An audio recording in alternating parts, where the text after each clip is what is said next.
Na aula passada, nós havíamos discutido, dentre outras coisas, um movimento chamado negacionismo. O negacionismo é, em suas várias formas, uma tendência de se ignorar as afirmações científicas e contrapor às mesmas afirmações doutrinárias, geralmente de cunho religioso, simplesmente de cunho mítico. Exemplos disso são o chamado terraplanismo, a ideia absurda, totalmente desencontrada do tempo, de dizer que a Terra é plana e que tem sido combatido já por vários colegas em palestras e em textos. Uma outra forma também de negacionismo, muito comum nos dias atuais, é dizer que o homem nunca foi à Lua, né? Apesar de todas as evidências, os conspiranoicos costumam acreditar nisso, né? E a internet está cheia de afirmações absurdas. Eu, inclusive, já escrevi um texto sobre isso que está disponível no meu blog, combatendo uma por uma as afirmações principais que dizem que o homem nunca foi à Lua. Há um outro movimento negacionista também, chamado de antivacina, né? Esse tem cunho fanático religioso e está sendo responsável pelo retorno de várias doenças que já tinham sido eliminadas, né? Sarampo, varíola, pelo fato de que as crianças são proibidas de serem vacinadas pelos seus pais fanáticos religiosos. E há um outro movimento negacionista também, ao qual eu vou me referir hoje mais em detalhes nessa nossa discussão, para estender essa questão que havíamos discutido na aula passada sobre negacionismo, né?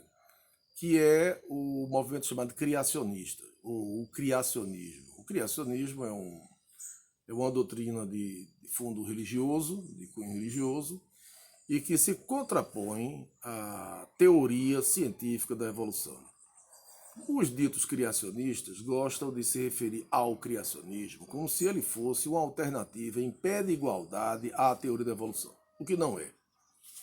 O suposto argumento dos criacionistas para embasar essa ideia de que o criacionismo deveria ser ensinado nas escolas, nas aulas de ciência, em paralelo com a teoria da evolução, é até interessante. Eles dizem: olha, a escola deve ser democrática. Se ela é democrática, nós devemos ensinar não apenas um lado da verdade, uma interpretação, devemos ensinar mais que um. Então, se a teoria da evolução diz que o homem é um produto evolutivo através de milhares e milhares de anos e que vem do simples para chegar do complexo, a doutrina do criacionismo dirá que não, que o ser humano é um resultado de uma criação instantânea e divina, de um ato mágico. Né? Para embasar essa sua crença e ter o direito de ensinar em pé de igualdade, eles dizem que isso é uma coisa que decorre da física. Atentem para isso, decorre da física. Por que eles dizem isso?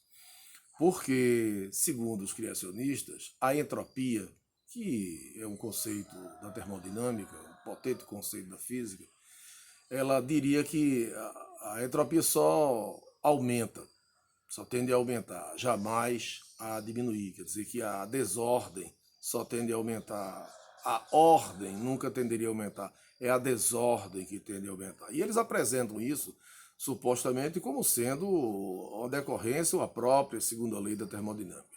Ora, isso não é verdade.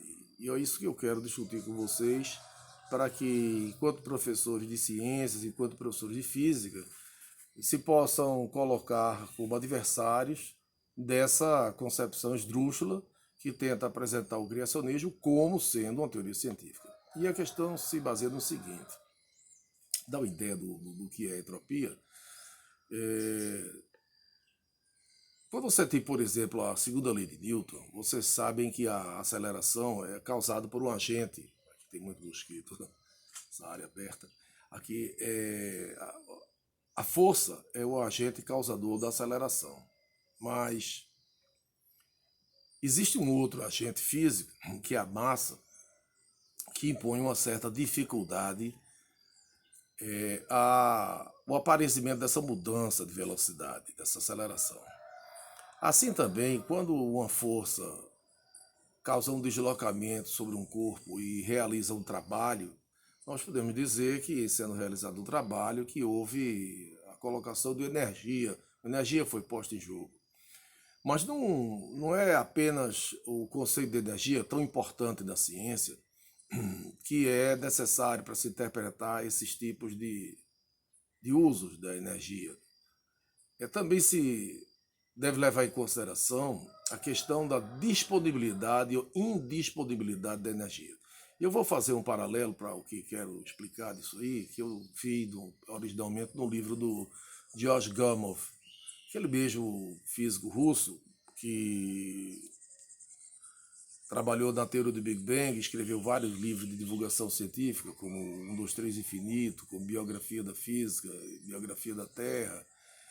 Então o Gamow, numa de suas obras, ele dá uma metáfora muito interessante, ele compara a entropia com um exemplo de uma fortuna. Ele diz, olha, imagina que você recebeu um prêmio, uma fortuna, suponha, por exemplo, que tenha recebido $1 milhão, fortuna enorme. Mas a importância dessa fortuna se dá em quão indisponível ou disponível você pode usar esse recurso. Ele diz, suponha que você ganhou $1 milhão, mas em uma terra dentro de uma floresta. Sendo uma terra dentro de uma floresta, você dificilmente vai conseguir transformar aquela sua riqueza em valor, em dinheiro. Como poderia se fosse, digamos, tivesse ganho um terreno na cidade. Então, essa disponibilidade ou essa indisponibilidade da riqueza, ela tem um paralelo com a indisponibilidade que nós possamos ter para o uso de energia. Essa ideia da indisponibilidade de energia é exatamente descrita pelo conceito de entropia. Então, quanto maior a entropia de um sistema, mais indisponível é a energia de ser usada. Então, quando os criacionistas dizem que a entropia só tende a aumentar, quer dizer que a desordem só tende a aumentar, significa dizer que seria impossível para eles que o ser humano, o olho humano, por exemplo, a estrutura complexa como o olho humano, pudesse ter sido o resultado natural de uma evolução que partisse de algo simples para algo tão complexo quanto o ser humano, quanto o olho do ser humano. Ora, ocorre que não é verdade que na física se diga que a entropia sempre aumenta. Efetivamente, se nós tivermos um sistema fechado, nesse sistema fechado podemos ter, digamos, transformações irreversíveis ou transformações reversíveis. Se a transformação é uma transformação irreversível, então nós vamos ter uma entropia que aumenta sempre. Enquanto que se a transformação for reversível, quer dizer, aí nós vamos ter uma entropia que vai ficar constante. Ela não vai sofrer alterações para o início e para o final, dos estados de início e final da evolução. Mas se nós tivermos um sistema aberto, e é isso que me importa, até o momento quando a gente fala de sistema fechado, a coisa está muito semelhante a que os criacionistas dizem. Mas quando se trata de um sistema aberto, ou seja, um sistema que troca energia e troca entropia com o meio ambiente, então essa entropia ela pode diminuir. Dizer que a entropia pode diminuir de um sistema significa dizer que ela está nessa troca com o ambiente, com o meio ambiente, deve haver, para que a entropia diminua, do sistema diminua, deve haver um aumento da entropia do meio ambiente. De forma que, no cômputo geral, você somando o sistema com o meio ambiente, a entropia, de fato, tenderia a aumentar. Mas no sistema aberto, nós podemos ter redução de entropia do sistema. Se temos redução de entropia no sistema, significa dizer que a ordem desse sistema pode aumentar. Então, se a ordem do sistema pode aumentar, cai por terra a ideia que em nenhum sistema nós poderíamos ter uma ordem crescente. Podemos ter ordem crescente porque teremos a entropia sendo reduzida. Então, vocês vejam que em sistemas abertos cai por terra por completo a afirmação supostamente científica dos criacionistas. Esse é o tipo de argumento que me parece importante que professores de física tenham em mente, porque frequentemente eles são convidados a opinar a respeito das teses criacionistas, a respeito do tópico de se o criacionismo deveria ou não ser lecionado em aulas de ciência. A questão se coloca mais ou menos assim. Embora o criacionismo seja atendente, digamos, a uma questão biológica, o aparecimento do ser humano, mas o fundamento supostamente científico dele vem da física, ou viria da física, né? Então, por isso que os colegas professores de física muitas vezes são convidados a entrarem nesse debate. E isso é muito importante, aqui no Brasil principalmente, porque nos dias atuais nós temos, um novo ministro da Educação que é declaradamente criacionista. Eu quero dizer claramente que eu não sou contra que se lecione criacionismo. Não sou contra que se tenha qualquer religião. Embora eu pessoalmente não tenha religião, eu acho que vivemos num país laico, quer dizer, um país que aceita qualquer tipo de religião, inclusive a não ter religião nenhuma. Então é possível perfeitamente que se ensine isso, se ensine criacionismo em aulas de religião. O que me parece um absurdo não é ensinar criacionismo, é ensinar criacionismo em aulas de ciência como se fosse ciência. Seria um absurdo tão grande, por exemplo, quanto em uma prova, digamos, de eletromagnetismo, um professor perguntar uma questão conceitual, por que aqui um condutor eletrostaticamente carregado, as cargas tendem a ir para a superfície, né? E a resposta esperada nos cânones da ciência seria que isso é uma decorrência de uma das leis básicas do eletromagnetismo, que é a lei de Gauss. Mas imagine que o estudante de física é um estudante religioso e ele responde: as cargas vão para a superfície, uma prova, as cargas vão para a superfície porque Deus quer. Ora, mesmo admitindo que, da sua crença, tudo que ocorre na natureza seja uma vontade divina, a resposta de que as cargas vão para a superfície de um condutor eletrostaticamente carregado porque Deus quer, ela não seria uma resposta satisfatória para ser dada um plano de física. Se assim não fosse, qualquer problema de resposta numérica, se coloca quanto vale, por exemplo, o campo elétrico numa certa situação, e a pessoa diz, vale quanto Deus quiser. E a resposta teria de ser aceita. Absurdo. Dentro dos canos da ciência não é esse tipo de resposta que se espera. Não é? Então é preciso que não se confundam questões de crença religiosa com questões científicas. E por isso não se pode lecionar em aulas de ciências, aulas de biologia, coisas que supostamente seriam científicas apenas porque também supostamente teriam embasamento na física, na termodinâmica. Então eu diria que é um embasamento esdrúxulo, porque ele parte de uma incompreensão do que seja a entropia em sistemas abertos e em sistemas fechados. Toma como se todos os sistemas fossem fechados. Essa é a grande questão, o grande defeito que se pode encontrar no suposto suporte científico do criacionismo. E é algo que nós devemos ter em mente, como professores de física, para podermos nos posicionar criticamente diante dessa questão. Outros tipos de negacionismo, como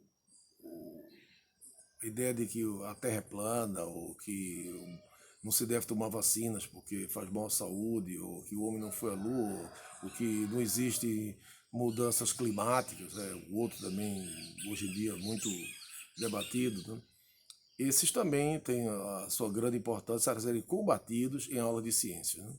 Eu espero que vocês tenham entendido essa questão do ponto central que levantei sobre o criacionismo e se aprofundem nessa questão e nos outros tipos de negacionismos que são hoje em dia postos em jogo nas escolas e que, assim como professores de ciência, combatam essa questão do negacionismo, que é claramente um movimento anti-ciência. Entendendo? E sendo um movimento anti-ciência, sendo a ciência uma conquista da humanidade, é um movimento tolamente a favor da ignorância. Né?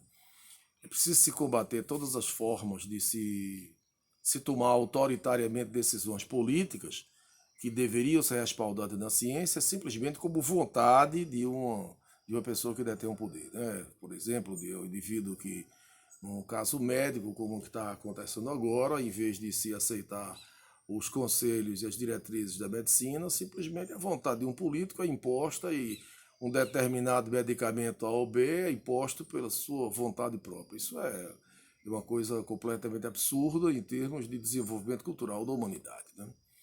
E isso pode ser responsável, inclusive, por grandes danos e é preciso que se instruam os estudantes para entenderem que a ciência pode ser num caso como esse, pode ser um respaldo muito mais seguro.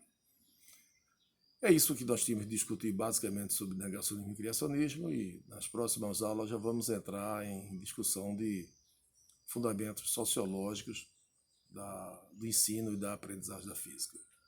Esse exemplo do negacionismo já é uma oportunidade de se perceber como decisões políticas muitas vezes se cruzam com afirmações científicas, nem sempre para o bem, infelizmente.